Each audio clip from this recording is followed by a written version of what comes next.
যখন ডাক আসবে তখন যেন আবার শুনতে না হয় যে সিলেটের আন্দোলন হয়নি, তখন যেন শুনতে না হয় ভাইরা রাস্তায় নামে নাই।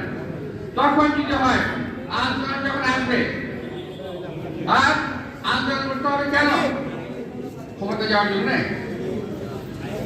না, আন্দোলন করতে হবে। আজকে আমি কথা বলতে ভুলে গেছিলাম, আজকে বলছি হযরত শাহজালাল, হযরত শাহপরানের পূর্ণভূমি সিলেট জেলা। এই সিলেট জেলা সাইফুর রহমানের জন্মভূমি সিলেট জেলা। আমার প্রিয় নেতা ইলিয়াস আলীর জন্মভূমি এই সিলেট জেলা। ইলিয়াস আলীর সঙ্গে আমরা আপনাদের কিছু বলি নাই।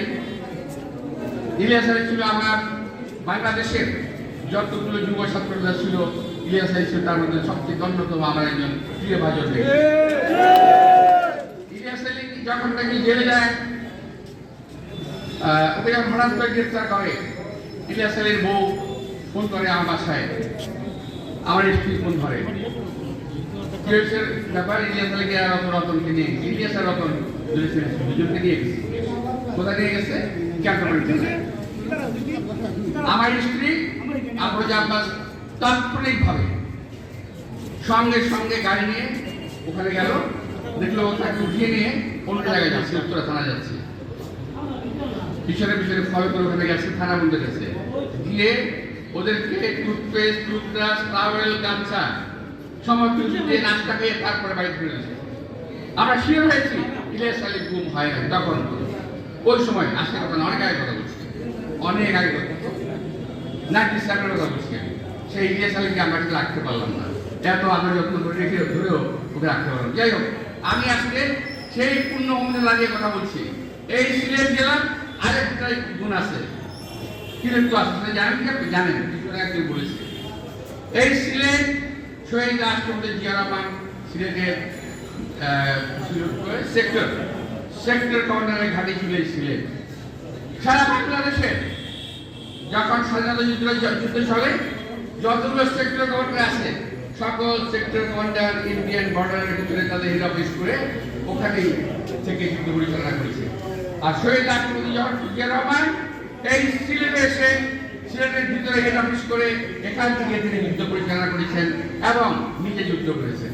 এই হলো সিলেটের আর হ্যাঁ, এবং সিলেটকে মুক্ত করে দিয়েছে আমি শহীদ রাষ্ট্রপতি জিয়া রহমান।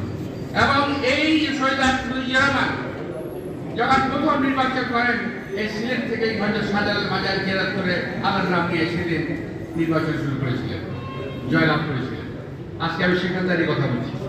সুতরাং ভাইয়েরা, এই দেশের স্বাধীনতা রক্ষা করতে হলে, এই দেশের সার্বভৌমত্বকে রক্ষা করতে হলে, এই দেশের যত ধন সম্পদ লুট হয়েছে এ রক্ষা করতে হবে, ফেরত আনতে।